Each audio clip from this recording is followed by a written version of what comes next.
Cahaya Ramadan, menyinari jiwa, membuka hati.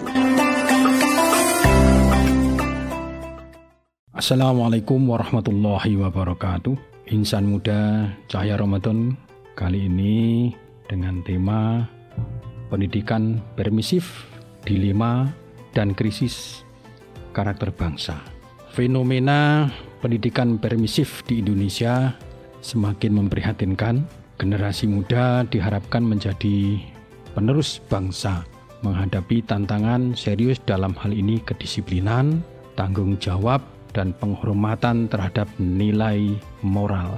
Guru, dosen yang seharusnya menjadi pilar utama dalam membentuk karakter peserta didik kerap terjebak dalam dilema untuk bersikap tegas dalam mendisiplinkan peserta didik atau memilih menghindari sanksi hukum yang bisa berujung fatal bagi karir mereka. Dalam sistem pendidikan permisif, guru dan dosen seringkali menghadapi dilema besar tentang apakah mereka harus bersikap tegas demi menanamkan disiplin atau bersikap lunak demi menghindari risiko sanksi hukum atau sosial. Sayangnya, kondisi ini turut berkontribusi pada krisis karakter bangsa yang terlihat dari meningkatnya kasus perilaku tidak bertanggung jawab di kalangan para peserta didik atau siswa. Kita tahu pendidikan adalah fondasi utama dalam membangun karakter generasi muda yang bertanggung jawab, mandiri, dan memiliki moral yang kuat. Namun, dalam beberapa dekade terakhir ini, bangsa kita menghadapi tantangan serius dalam dunia pendidikan. Salah satunya adalah penerapan pendidikan permisif yang terlalu longgar. Pendidikan permisif mengacu pada pendekatan yang menghindari pemberian batasan tegas kepada peserta didik dengan harapan mereka dapat belajar secara mandiri tanpa tekanan yang berlebihan. Sayangnya, pendidikan ini seringkali justru menimbulkan dampak negatif di mana peserta didik menjadi kurang disiplin, tidak menghargai otoritas, dan cenderung menghindari dari tanggung jawab. Guru dan dosen atau bahkan orang tua yang seharusnya menjadi pilar utama dalam pembentukan karakter siswa kini menghadapi dilema besar. Mendidik dengan ketegasan atau menghadapi risiko hukum dan sanksi sosial. Pendidikan permisif berawal dari niat baik untuk menghindari dari praktek pendidikan yang otoriter dan penuh kekerasan fisik ataupun verbal. Namun, ketika pendekatan ini diterapkan secara berlebihan tanpa keseimbangan dengan disiplin yang jelas, konsekuensinya menjadi dirugikan.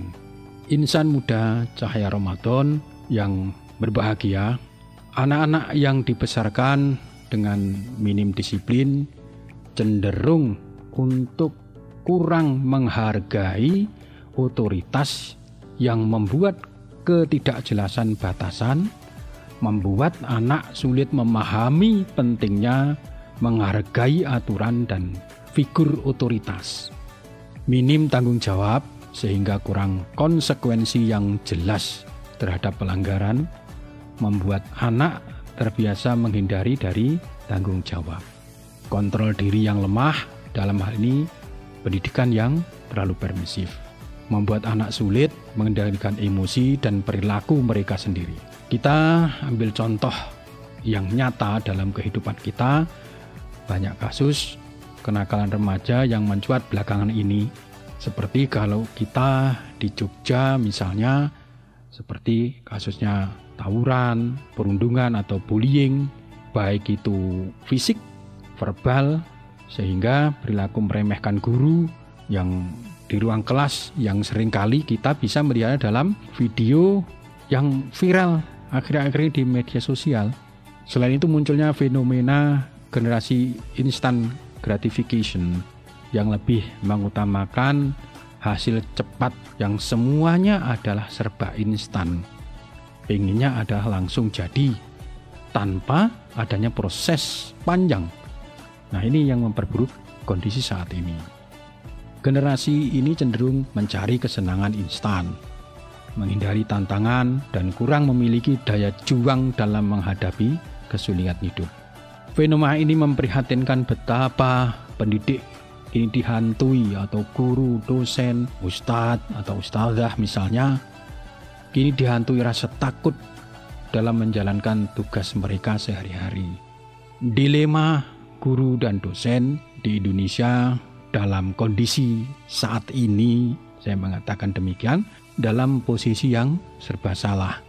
Di satu sisi, mereka memiliki tanggung jawab moral dan profesional untuk mendidik siswa dengan baik, termasuk menanamkan disiplin dan tanggung jawab. Di sisi lain, tindakan tegas yang diambil guru, dosen, ustadz seringkali berujung pada konsekuensi hukum yang merugikan karir mereka.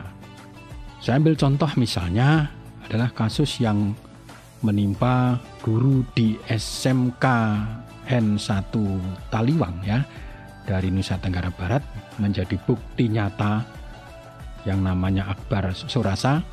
Akbar dihukum percobaan selama 3 bulan hanya karena mendisiplinkan siswa yang tidak mau menjalankan ibadah sholat.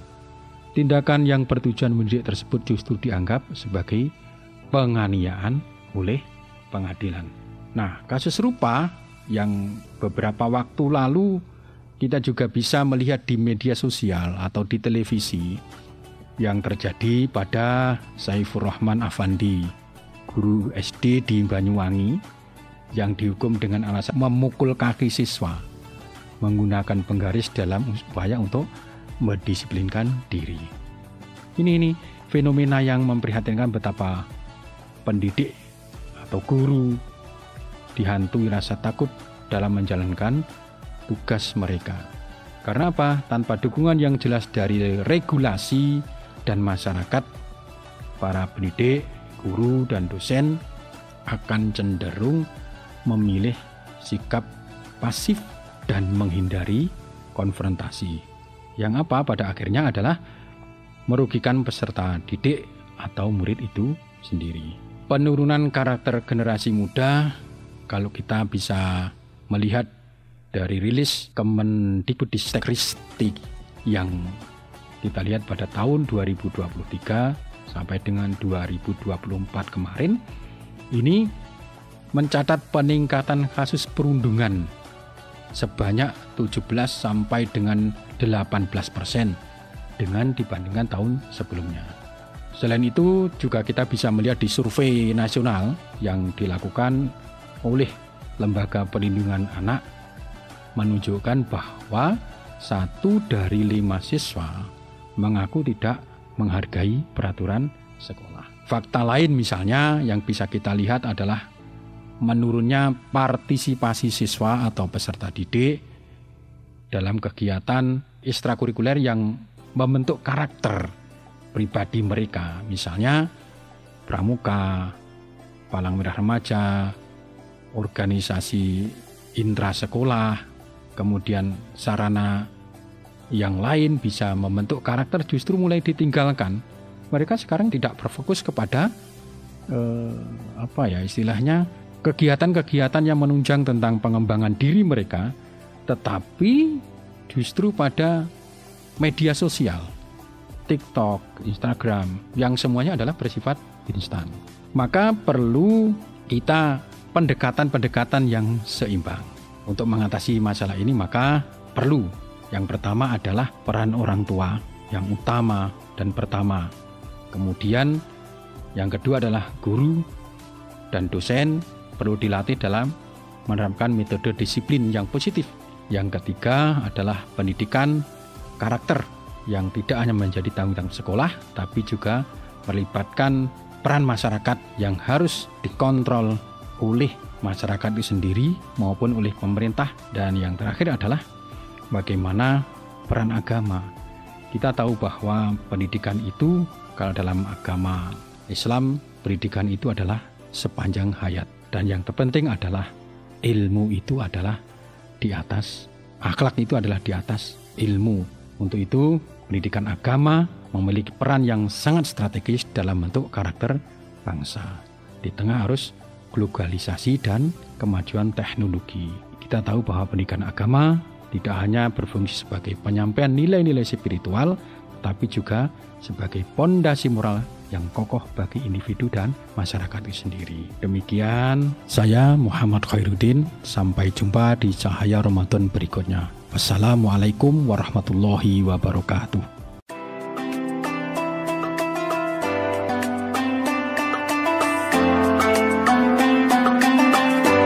Demikian tadi Cahaya Ramadan, menyinari jiwa, membuka hati.